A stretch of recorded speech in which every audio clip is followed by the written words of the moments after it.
Sa kabila ng malakas na suporta ni Pangulong Kuting Jr. sa kanyang mga kandidato para sa Senado, tila hindi naging sapat ang mga ito upang mapalakas ang kanilang posisyon sa pinakabagong survey na inilabas kamakailan. Lumabas sa resulta na ang ilang sa mga kanyang sinusuportahang kandidato ay hindi paborito ng mga botante. Tila mas malakas ang paghakot ng suporta para sa mga kandidato ng dating Pangulo na si Rodrigo Duterte na siyang nagugustuhan pa rin ng maraming Pilipino sa kabila ng pagbaba sa pwesto. Ayon sa naturang survey, si dating Pangulong Duterte ay may malinaw na bentahe sa posisyon ng Senado na nagpapakita ng matinding suporta mula sa kanyang mga tagasunod.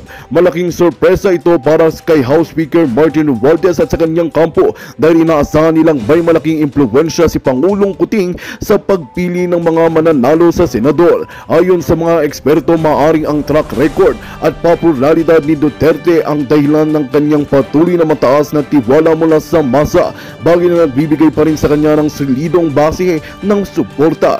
Bagamat ikinagulat ng kampo ni Romualdez ang resulta ng survey, sinasabing patuloy silang magtatrabaho upang mapataas ang antas ng kamalayan sa mga advokasyang dala ng kanilang mga kandidato. Sa kabila ng mga tila hamon sa kampanya ni Pangulong Kuting, nananatiling masigla ang laban para sa Senado at inaasang lalong iigting ang mga hakbangin upang mahikayat ang suporta ng publiko sa kanilang hanay. At yan nga ang balitang ating pagkakatutukan. Ngunit bagong lahat, siguraduhin mag-subscribe at ihit ang notification bell para sa patuloy na pagtutok sa mga silip ng bagong balita sa tunay na boses ng masa.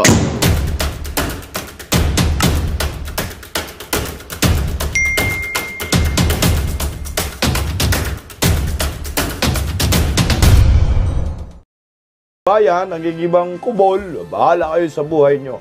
Basta kami, Duterte pa rin. Ayon sa bagong labas na senatorial survey, mga kababayan ko, pasok na pasok ang Duterte 3 sa top 16. Naisipin nyo po yun? May bayad pa yung survey na yan, ha? Hello, Nanay Fee. Magandang gabi ho sa inyo. So, isa lang ho ang ibig sabihin nito. Pag matuloy, yung tatlong Duterte, paniguradong swak at magiging senador ang tatlong Duterte, patay iyak. Tatlong Duterte ang senador. Vice President isang Duterte, wala na. Tapos ng laban. Bagsak ng palaka. Hello, Tropang Bisaya. Magandang gabi ho sa inyo. Tropang Bisaya, hindi ako mag-announce kung kailan ako pupunta dyan sa Kumilik. Alam nyo naman, maraming mga demonyo ngayon nakaaligid sa akin eh. Kaya ingat-ingat lang tayo minsan. Oh. Darating ako dyan. Basta, di lang ako magsasabi ng araw kailan. Kasi baka abangan ako ng mga gago. Galit na nga ho sila sa akin eh.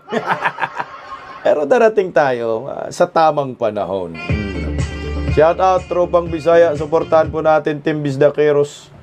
No? Sabi ni Nay Felisnel, sino magiging mayor ng Davao? Ama si Kitty. Kitty Duterte. Gawin na nating mayor. Ewan ko sa mga taga Davao. Hindi natin alam anong plano ng Anong plano ng mga Duterte. Kasi ito eh. Lumalabas, so ibig sabihin malakas. Hindi umuobra. At iyak si palaka. Bilyones ang gasto, animal, no? Hindi na nga ho alam nila kung anong gagawin nila. Paano pabagsakin ang mga Duterte? Wala pa rin. Mahal pa rin ang taong bayan. Yan po ang tunay. At ito, maganda po ito. Muling napag-usapan at isinisigaw ang revolutionary government. Alam niyo ba kung sino po ang nagsabi na dapat ay revolutionary government na lang tayo? Muli, magkaroon tayo ng RIBGOB. Aba, siyempre, si Atty. Sal Panilo. Bakit kaya muling naisipan ni Atty. Sal na isigaw ang revolutionary government sa kasagsagan ng administrasyong Ngagba?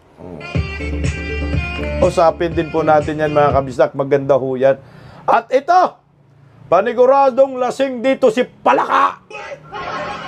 Kasama mga Ensaymada vloggers dito, mga BBM supporters na tungaw. Nandito lang pumupunta, di man nag-like. Ay, Josie Iba, magandang gabi ho sa inyo, Tariray. Ay, kayong mga trolls, mga sugo ni Palaka, pagpunta ninyo dito, huwag kayong mag-report, mag-like lang kayo. Tambay lang. Total, nandito na naman kayo, mga animal talaga kayo, oh. Mga killjoy.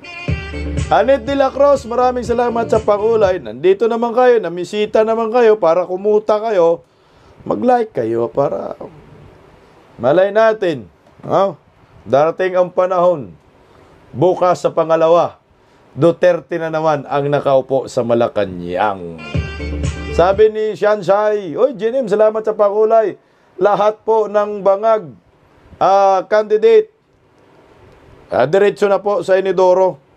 Dapat nga, wag na natin ipadaan sa Inodoro, Poso Negro na lang, animal.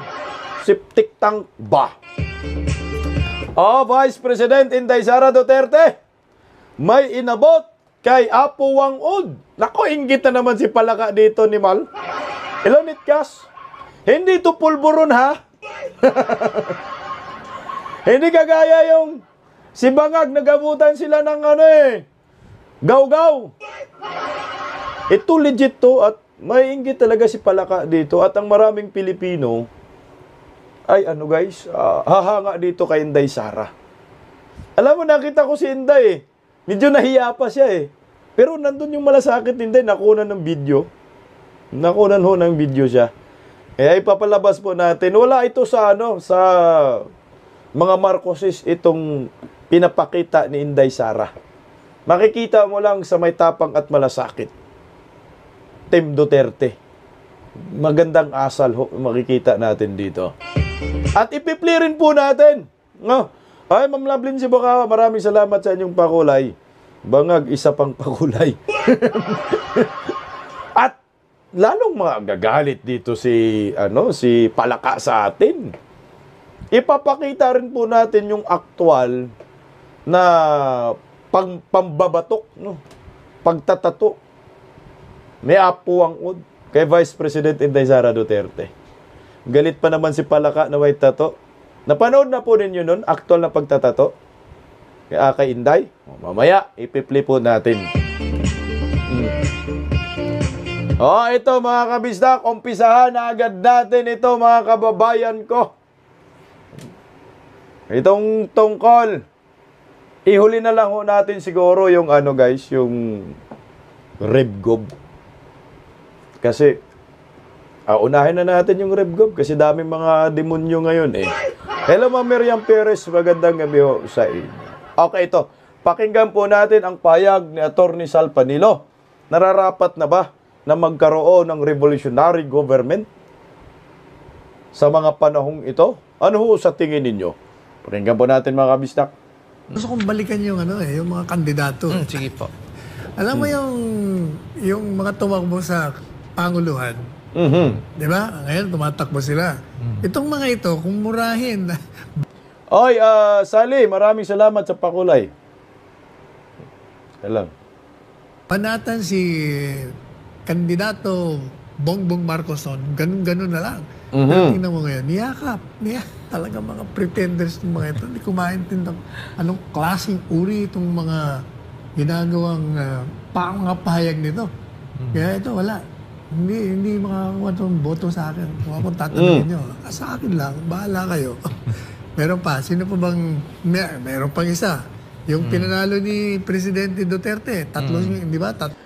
Mercy Morano, maraming salamat sa pakulay. Ang punto dyan, ang tinutukoyan ni Atty. Sal, yung tumatakbo sa pagka-presidente nakaraan, panay-banat kay Bangag.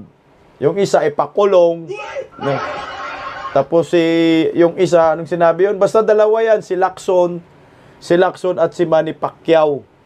Yun yung pinatamaan ni Atty. Sal Panilo kasi ngayon, ayan, nasa awa ng Panginoon, Tim Ngagba na. Hello, Ma'am Peringan. Tuloy, Tatlong pinanalo niya. Yung si Bato, si Bongo, at saka yung isa. Ayoko nga ngalanan yan kasi parang undeserving of being mentioned. Napaka-traidor. First opportunity na bumaliktad. Ngayon, nandiyan sa administrasyon. Talaga naman itong mga taong ito. O pangalanan ko, Atty. Sal Panilo. Marilo Mitch, maraming salamat to sa inyong pakulay. Si Tolentino, yung tinutukoy ni Attorney Sal dito, na traidor, na biglang bumalintong agad at lumipat. Kasi ano man talaga yan, political butterfly. Dilawan man yan noon, lumipat kay Tatay Digong kasi nakaamoy siya na malakas si Tatay Digong. Nagpa-endorso, napanalo talaga siya ni Tatay Digong. Ngayon, yun ang pinakauna. May posisyon pa sa PDP. O huwag niyong iboto ha. I-shoot yan sa Poso Negro. Tuloy po, Attorney Sal. Kaya alam mo, yung nagbablog ako ngayon, grabe ang reaction ng mga tao ito doon sa mga pangalan na ayaw kong banggitin. Hindi ko kasi ano yan. Bahala na kayo kung sino kaya yan. Basta Si Tol. ayaw ko banggitin ng mga pangalan. Baka makadagdag pa ng kampanya sa kanila. Naglalaki yan pa mga ano na, mga billboards. litrato, mga tarp. Hindi pa man, ha? Hindi pa man. Hindi pa kampanya. Sige na. Yung isa Tol. Yung isa naman, this is the moment. Kung ano-ano eh. Ako talaga naman. Kaya alam mo, Carlo, talagang dapat i-abolish ang Kongreso na eh. Huwag na tayo, mag-revolutionary government na lang tayo. Presidente na lang. Sa revolutionaryong gobyerno, wala nang Kongreso, ang executive, merong kapangyarihang pang-lehislatura. Okay, Sally Rigor, salamat sa pakulay. Mag-revolutionary government na lang ho tayo. Kasi ang hugot ni Attorney Sal, ang daming trapo. Ang daming mga ipal. Ang daming mga politiko, mga walang kwenta, personal interest lang ang iniisip. Kaya naisip niya. At saka noon pa naman ho, kasama nga ho kami sa revolutionary government eh. Network Revolution kami ni Miss Vivian na nandyan pa rin kay Tatay Digong. Si Miss Vivian nasa PDP. Sumisigaw kami ng RevGov. Nangyari nga ho doon sa Mindiola. Worldwide ho yun eh. Sabay-sabay. Hindi ko alam bakit hindi natuloy yun. Tuloy, Attorney Sal Panilo. Executive. Para isa na lang. Isa na lang bibitayin natin. Hindi ubod ng dami. Kulang ang kulungan. Hindi ba kayo magkakaroon yan ng Attorney Sal, yung parang mawawala ng checks and balances kung sakaling... Ano ba checks and balances? Bakit ngayon ba meron? Correct. Magkakasabwatan eh. Sa bagay. At least ngayon, kung revolutionary yung gobyerno, isang tao lang ang ating bibitayin, sisisiin, ikukulong. At kung magnanakaw man, isa lang. Hindi kagaya ngayon. Diba sinasabi niya, magnanakaw daw, marami. Ang dami eh. Kaya, daming buhaya. Okay. Pag-usapan muna natin itong RevGov, revolutionary government. Kasi ang purpose po dyan, dahil nga sa korupsyon, naisip ni Attorney Sal. Daming korupsyon ngayon eh. Para isa na lang daw yung bibitayin natin. Alam mo sa akin, nung panahon namin, kasama namin sila Miss Vivian, sumisigaw po kami ng RevGov. Bakit revolutionary government ang sinisigaw namin noon? Kasi nga, RevGov tungo sa federalismo. Magkaroon lang ng revolutionary government 1 year lang. Yun ang gusto namin noon that time. Para magbalangkas ng federalismo. Kasi ang plataforma ni Tatay Digong, federalismo. Ang problema ho kasi, ngayon, kasama ngayon, maraming kumukontra sa federalismo kay Tatay Digong. Kaya para mawala na yung hadlang, kasi magaling man talaga si Tatay Digong, no? At kita mo naman yung pagiging presidente ni Tatay Diggs. Yung malasakit at tapang nandoon. Malayo ngayon, under Marcos admin. Na si Tatay Digong, yung mangunguna doon. Pag nagkaroon ng revolutionary government, nang pipiliin nating leader, Pangulong Duterte. So ngayon, habang nag-RevGov, kahit one year, himay-himayin ho yung federalismo para maisakatuparan. Kumukontra man kasi ang senador, kumukontra ang mga kongresista, kaya hindi matutuloy ang federalismo. Kaya ang pinakamainam talaga doon, revolutionary government. Ngayon, ito, under Marcos admin. Sa akin, okay ang revolutionary government, okay yung RevGov. Ang purpose ko dyan naman, Attorney Sal, palitan yung namumuno ngayon sa ating bansa. Oh, revolutionary government. Furious and Kitlin, maraming salamat sa pakulay. Anong purpose mo dyan sa revolutionary government? Kaso, medyo delikado talaga yan kasi nga, babanggain mo si Bangag eh. Di ba ho? Ang mga Pilipino, parang peopleware pa rin yung dating yan, guys. Magkaroon ka ng revolutionary government, ang purpose mo dyan, palitan mo yung namumuno sa ating bayan at palitan mo yung konstitusyon. Siyempre, pag lahat ng tao, peopleware pa yung datingan dyan. Pag peopleware pa ho yan, tayong mga Pilipino, talsik-singag ba? Pag talsik-singag ba, mamimili tayo ng sinong mamumuno? Tatay Digong ba? Inday Sara ba? Yun yung revolutionary government. At magpasa ng mga bagong panukala. Alisin ang Kongreso, Senado. Mga buhaya man kasi yan, mga yan. Alam nyo po, pag nagawa yan, mababawasan ang gastos ng bayan. Ribgob, pero, siyempre, gusto natin Duterte. Hindi po pwedeng Marcos animal. Hindi kung Marcos, ubos ang kaba ng bayan natin. Ubos yung ginto. Magbibinta pa nga eh. Di hirap abuti natin. Ribgob, pero, gusto kong mamuno, mga Duterte. Gusto kong manuno, Tatay Digong, Inday Sara, yung mayag balls, yung matapang, yung walang korupsyon. Yung galit sa mga oligarkiya, criminals, durugista, yan ang gusto kong mamuno. Kasi una man tayo dyan, alagaan man tayo, nakita na natin nakaraan kay Tatay Digong. Yan yung ribgob. Yan ang tunay. Yan ang gusto natin. Pero kung ribgob tapos si Bangag mamuno, ay wag na, animal. Hello, si Miso Sir, magandang gabi sa inyo. Ang purpose kasi natin yan, kalusin yung Kongreso. Kalusin yung Senado. Malaki po ang katipira natin yan. Malaki ang katipira natin yan. Hindi ka na magla ng gastos sa Kongreso. At Senado, mapupunta na sa mga departamento. Lahat na mga implementing agency, doon na mapupunta. Mga buhaya, wala na. Di, kung may kasalanan, kung magkaroon ng kasalanan, ang presidente, tama si Atty. Sal, isa lang bibitay natin. Bitay natin ang Pangulo. Kaso nga lang, kung Duterte man, malabo yung sasabihin mo kay Tatay Digong na mangurakot, hindi talaga kurakot ang mga Duterte. Joy Aldon sa okay lang federalism basta matino leader. Kung gano'n naman talaga, ang problema, wala ho talagang maglakas ng loob, manawagan. Ngayon, Cora Macarber, maraming salamat sa inyong pakulay. Kay Bangag, federalismo, anong partido niya? Putang ina, federalismo yung nalalaman. Ni minsan din pinag-usapan ng federalismo, partido federal. Partido federal, Bangag, sa mga didiis yan, ninakaw man yan. Kay kay Jan Castriciones yan Partido federal, ninakaw ni Bangag Inaagaw. Hindi naman nila pinag-usapan ng federalismo. Kagaya ngayon, mababawasan ang mga abusado. Mababawasan yung bully ng mga kongresista. Wala nang komunistang kongresista. Wala nang komunistang senador. Nangyari ho yun. Kagaya ngayon, nangyayari sa mga Duterte. Ginawang pulutan sa Kongreso, ginawang pulutan sa Senado. Wala namang napala ang sambayan ng Pilipino. Bakit pa? Yung panggigipit nila sa mga Duterte, nagmura ba ang bilihin? Putang ina, kung nagmura ang bilihin, suportado ko kayo. Yung panggigipit ninyo sa mga Duterte, yung bigas, 20 na ba? Malaki na ba yung mga sahod ng bawat Pilipino? Wala na bang traffic? Wala na bang baha? Wala na bang nagugutom? Aba, kung epektibo yan, sabihin niyo, sirain natin mga Duterte para walang magugutom. Puta, suportado ko kayo, kaso hindi nga Walang nangyayari. Lalong lumulubog tayo. Nakalimutan na ninyo. Ginigipit yung mga supporters.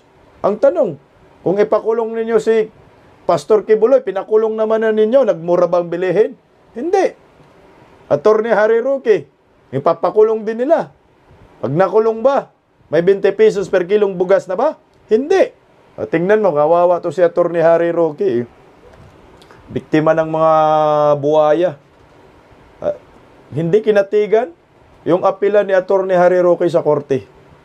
Yung pang-aabuso ng mga kongresista sa kanilang kapangyarihan. Ito po, pakinggan po muna natin na dapat tama, mag-revgov Di na lang. kinatigan ng Korte Suprema ang petisyon para sa writ of amparo ni dating presidential spokesperson Harry Roque. Inihain ng dating opisyal ang petisyon upang mabigyan siya ng proteksyon laban sa contempt at detention orders ng Quad Committee ng Kamara na anya'y pagbabanta sa kanyang buhay, kalayaan at seguridad. Paliwanag ng Supreme Court, ang writ of amparo ay nakareserba lamang para sa mga biktima ng extrajudicial killings at enforced disappearances at kaparehong mga pagbabanta. Ayon sa Korte, hindi ganito ang kasalukuyang sitwasyon ni Atty. Harry Roque. The court denied Roque's prayer for the writ of amparo. It held that amparo is not the proper remedy against congressional contempt and detention orders. The scope of amparo is limited to extrajudicial killings and enforced disappearances or threats thereof, which are not present in this case. Samantala, pinasasagot naman ng Korte ang Quad Committee sa hiling ni Roque na pagbawalan silang obligahin ang dating presidential spokesperson na dumalo sa kanilang mga pagdinig at magsumite ng mga hinihinging dokumento. O tingnan nyo po, ito nangyayari kay Atty. Harry Roque.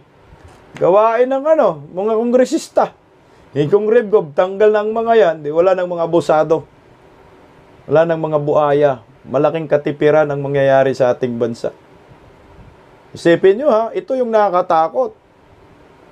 Tama nga ho yung pasabog ni Sasrugando na kayang impluwensyahan ng Marcos admin ang Supreme Court. O anong mangyayari sa lahat ng mga bumabatiko sa kanila? Ano ang mangyayari sa mga Pilipino na matatapang sumisigaw basta na lang nila ikulong? O isipin mo, Atty. Harry Roque, magaling na sa abogado yan Nagawa nilang ganon.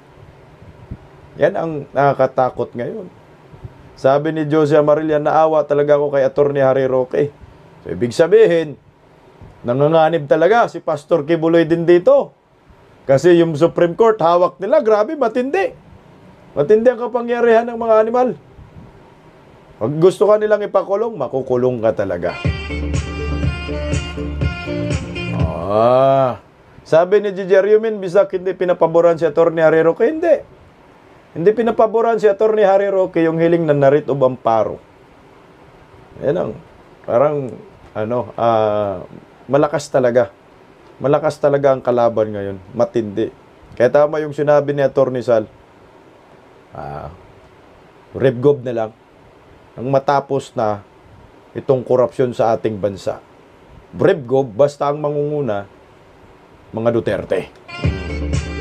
Sabi ni Rosa, hawak nila lahat kundi sila sumunod, gorgor.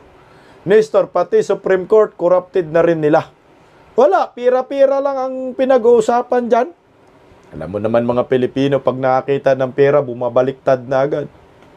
Tingnan mo yung ibang mga political vlogger ngayon. Kaya ko na magbanggit ng pangalan, Diyos ko. Magulat ka, biglang bumaliktad. Tapos galit na galit pag nagsalita, akala mo. Pagtawagin si Dayonyor na bangag-bangag ka! Wala, ang resulta, ang ending. Diyos ko, buti na lang, hindi natin binibigay sa kanila yung mga personal details natin. Kasi pag nagkataon, pwede tayong mabinta. Sabi ni Mariam, dapat magkaisa talaga at hawak kamay, maghigpit para magkaisa. Ganun talaga. Magkaisa. At huwag po tayong magpadala sa kung anumang pera, suhol man yan, busal man yan. Hello, Marley PH, magandang gabi sa inyo. Manindigan pa rin sa prinsipyo. Alam mo, nakakatakot, guys. Alam mo, sa akin, okay lang din sa akin, guys, na yung mga ibang political vloggers na didiis ko, tapos biglang nag-Marcos na. Walang problema yan. Choice nila yon. Mas mapaganda nga, kasi parang ma-filtered. Ma-filtered po ang mga political vloggers ng sumusuporta sa mga Duterte. Nas okay yun sa akin, maaga pa lang, alisa na kayo, at yung maskara ninyo, hubarin na ninyo, wag na po kayo makipaghalubilo sa amin. Mas the best siguro, mag-desisyon na kayo para sa akin, para makikita po natin yung totoong nagmamahal sa bayan. Siguro, frustrated na sila kasi matagal naman rin na pinaglalaban natin, 3 years na rin. Siguro, sa isip-isip, mukhang wala namang problema, masasabi, Bakang wala namang mangyayari sa ipinaglalaban. Kaya balik na lang ako sa dati kong pinanggalingan.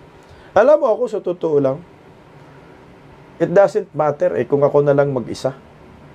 Ang pinangalagaan ko lang ho ito ay prinsipyo. Sa akin. Kahit siguro, isang araw na lang yung matira bababa sa pwesto si Bangag, maniwala kayo, sisigaw pa rin ako, Marcos resign.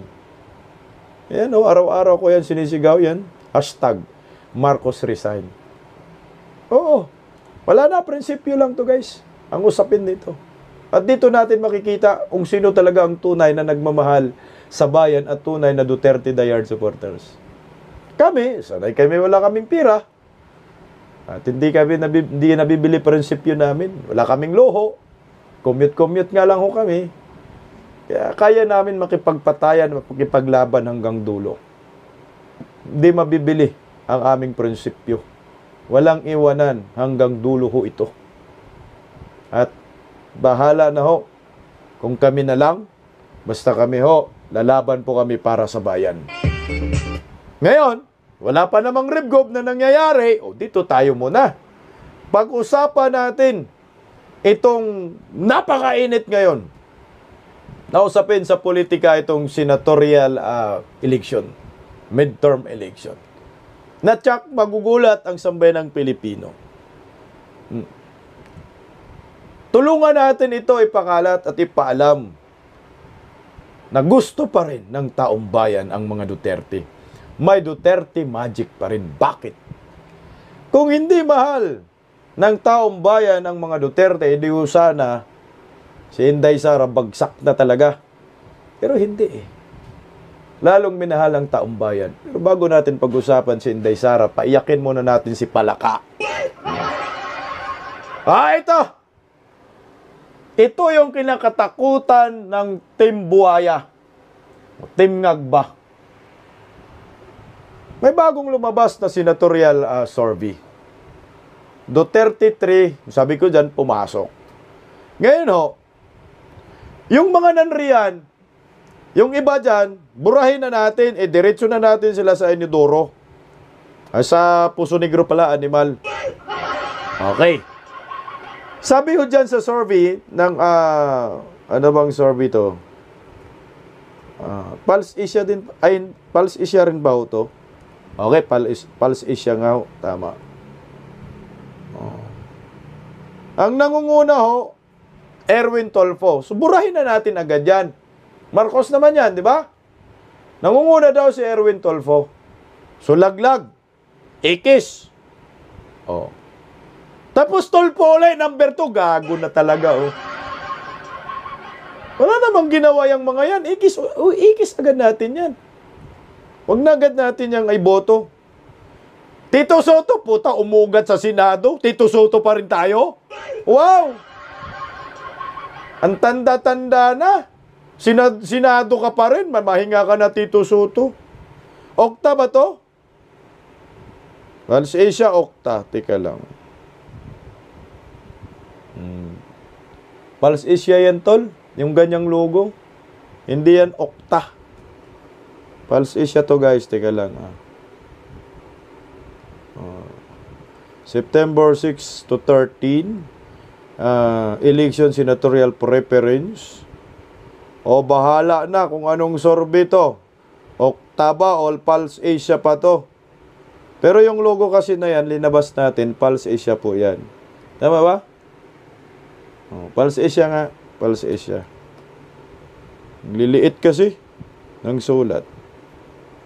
Kailang guys, i-verify muna natin anong survey farm ito. Yadba ba? Kung Okta to, Yadba animal.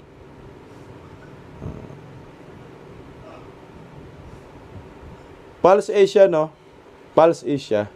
Tama? Pulse Asia nga. Hindi po to Okta Pulse Asia. Yung logo nga lang niya, Pulse Asia na. Tito Soto, pangatlo. Burahin agad natin yan. Tito Soto. Tangin na, tumanda naman yan sa Senado. Tumanda naman yan. Pia Cayetano, tama na Cayetano. Balimbing masyado yan. Oh, wag na. Ilan na yung nawala? 1, 2, 3, 4. Wala na. Cayetano, Pia. Matanda na rin yan si Pia sa Senado. Putang ina, pabalik-balik. Yung 4, tanggal na agad. Kuya Bongo, dito tayo, Team Duterte. Pang-5, pang-6, Tatay Digong. Pasok si Tatay Digong. Binay Abigail, puta. Binay na naman! Gagi, oh. O, Binay. Wag na yan. Timbangag yan. Bong Rebilla, Budots. Okay, ina na yan. Okay, nam. Budots, wag na iboto yan. Wala namang ginawa. Diyos ko. O, ilan na yung nawawala dito? 4, 5, 6 na agad. Lacson. Wag na yan si Lacson. Resolution number 10. Walang na yan. Audit by certification lang yan. O, 6, 7 na wala. Manny Pacquiao. Puta ka na, timbangag uli. Alisin mo na yan. 8. 1, 2, 3, 4, 4, 5, 6, 7, 8. Sa timbangag yan, ha? 8. Alisin na agad yan. Senator Amy Marcos, alisin mo ulit. 9. O, tapos, Ronald Bato de la Rosa. Nandyan, pasok. Lito Lapid, alisin mo. 10. Hunasan Gringo. Mukhang pwede pa yan. Hunasan Gringo. Mukha, ha? Pag Team Duterte. So, 10 yung binura natin dito. Ibig sabihin, 10 automatic na sa Puso Negro ito. Bilyar, wag mo nang ipasok. Kiko, wag mo nang ipasok. Doc Williong, pasok na natin. Basti, Duterte. Ayan. Mayor Basti, pumasok na. Top 16 yan, guys. So, papasok talaga yan sa Magic 12. Kasi buburahin man natin yung 10 timbangag. No, Mayor Basti. Aquino, pukang ina, wag na yan. Gordon, wag na yan. Kung Pulong Duterte, pasok. Kung Pulong Duterte pumasok, ha, so 3 Duterte, papasok talaga to sa Magic 12. Nandyan naman na sila, nakaabang naman, malapit naman na. Ted Filon, si Filon, ayaw ko maging senador si Filon. Si Atty. Harry Roque, pumasok din, at least pang ilan to si Atty. Pang 36, Atty. Harry Roque. Si Kung Kulong, pasok sa Magic 16, ha. Si Basti Duterte, pasok sa 14 to 16. Basta Magic 16, pasok ang Duterte 3. Sino ba yung medyo pumapasok, guys? Oy, si Philip Salvador pumasok, oh. Ayan lang naman gusto nating marating. Ngayon, kung gusto niyo pong mga kalidad na mga senador, Team Duterte na tayo. Wag na tayong tama na. Ina na yan. Tama na ho yung timbangag, walang mga traidor man, mga walang puso. Ikis na natin sila. Vic Rodriguez, teka lang, si Vic Rodriguez, kung pumasok. Check ko, guys, ha. Tingnan natin, si Atty. Vic Rodriguez. Atty. Vic Rodriguez. Wala, hindi pumasok si Atty. Vic Rodriguez, eh. Wala. Roque lang. Sige. Dito nang patunay, kailangan na lang talaga, actually kasi pag mapinal naman kasi yan, papasok na yan. So yung Duterte 3, pasok sa top 16. Si Baste, 14 to 16. Si Pulong, 16 to 20. Si Tatay Digong, pang-6 si Tatay Digong. Pero pwede pa pong magbago yan. Kasi kakalasin naman natin yung mga 10 dyan. Timbangag. Diyos ko, mga Pilipino, gusto nyo yan, yung 10? My God. Marjo, magandang gabi sa inyo. Huwag na nating bigyan pa ng pagkakataon itong Team Ngagba. Ngayon pa lang, ngampanya na tayo, na diretso na ho sila sa Puso Negro. Kasi sila, mga ipal, mga politiko, mga trapo. Kasi kung hindi mga trapo ang mga tumanindigan kayo sa prinsipyo ninyo. Ang problema. Si Kung Marcolita, wala pa. Hindi pa pumasok. Pero baka sa susunod, papasok na ito pag nabuo na talaga yung line-up natin. Ilang araw ba ang filing ng candidacy? Hindi ko po alam. Ilang araw eh. Sabi daw hanggang autso lang. Yung filing of candidacy. Pero at least, nakikita natin yung tatlong Duterte. Hindi pa nagdeklara. Si Tatay Digong. Yung mga ni Ngagba, nagdeklara na sila, di ba? Natatakbo sila. Pero pag nagdeklara itong tropa ng Team Duterte, line up, kasi sila naglatag naman na eh. Kumbaga yung barahan ng Marcos admin, nilatag na nila, binulatlat na nila. Pero yung baraha ng Team Duterte, wala pa, hanging pa rin. Pero sana, maganda ang kalalabasan ng PDP, Vice President Inday Sara, dahil malakas pa rin ang hatak ng mga Duterte, Team Duterte. Bakit ko masasabi malakas? Tingnan mo Palaka. Diba maglasing si Palaka dito? Gumastos ng bilyon. Trust rating pala na Inday, 61%. Performance rating, 60%. Bakit sinabi ng mga kongresista, si Inday Sara daw walang ginagawa, tamad? Paano yung performance rating na umabot ng 60%? Ibig sabihin, masipag si Vice President Inday Sara Duterte. Pinagkakatiwalaan. May Duterte magic. Kasi sa kabila ng paninira ninyo, pero ito pa rin ang Inday Sara. Tayong-tayo pa rin. Sabi ni Pobre Tolpo Brothers, walang kwenta. Naman, huwag mo nang iboto ang mga yan. Okay, si 72, pasok yan si Kung Marcos. Pasok nga! Maniwala po kayo. Para sa akin, ha? Para sa akin. At totoo lang, Duterte ang mananalo, majority wins. Team Duterte. Basta, ito lang ha, may basta. Basta, magsanib persa lang ang mga Duterte. Walang panaway ang Marcos, putang ina. Si Tambaloslos, matatalo yan. Asa ito lang ha. Ayon sa aking bulang kristal, majority na mananalo sa 2025 senatorial election ay galing sa Team Duterte. Kung ha, ang sinasabi ko, kung ang apat na Duterte, Pulong, Yorbaste, Tatay Digong, Inday Sara, magkaisa sila. Pareho ang kanilang isisigaw. 100% ako dyan. Ang mananalo, Team Duterte. Walang mananalong bangag candidates. Maniwala ko kayo. Ang Pilipino ayaw bumoto sa bangag. Pag bumoto ninyo, masira ulo kayo talaga. Gusto ninyo nakakagalan? Kailang, charge lang ako guys ha. Kailang. Wala yan. Hindi pa ho nangyari sa karira ng politika na itong mag-amang Duterte nagkasama. Nagkaisa. Wala pa. Meron silang kanya-kanyang manok. Meron silang kanya-kanyang galaw. Pero pang mangyari ito ngayon, midterm election, iyak si Palaka dito. Tingnan mo, 61% trust rating, 60% performance rating. Ganun si Inday Sara. Ganun ang mga Duterte. Meron parang Duterte magic. Hindi pa rin kupas. Kasi kung kupas ho yan, walang manonood sa atin, puta, pati trolls nanonood, animal, di pa nagla-like.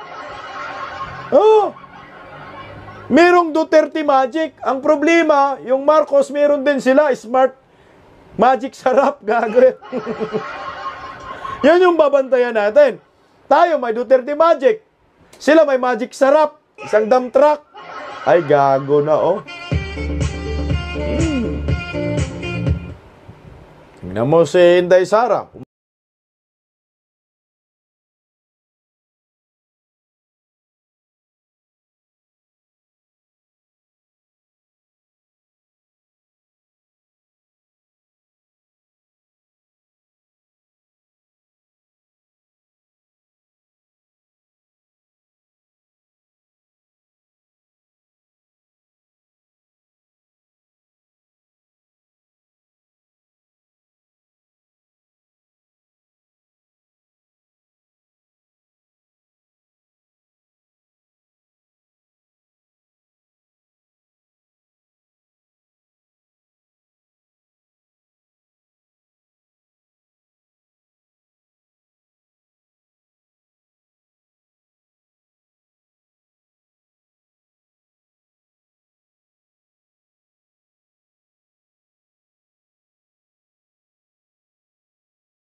Magandang balita ang hatid namin sa inyo ngayong araw. Sa pagtatapos ng aming balitaan, nagbigay kami ng mga mahalagang impormasyon. Maraming salamat sa pagtutok at pagsuporta sa aming programa. Huwag kalimutang manatili sa mga susunod na araw para sa mga bagong balita at mga kwento na dapat nating abangan. Mula sa Boses ng Masa, magandang araw Pilipinas!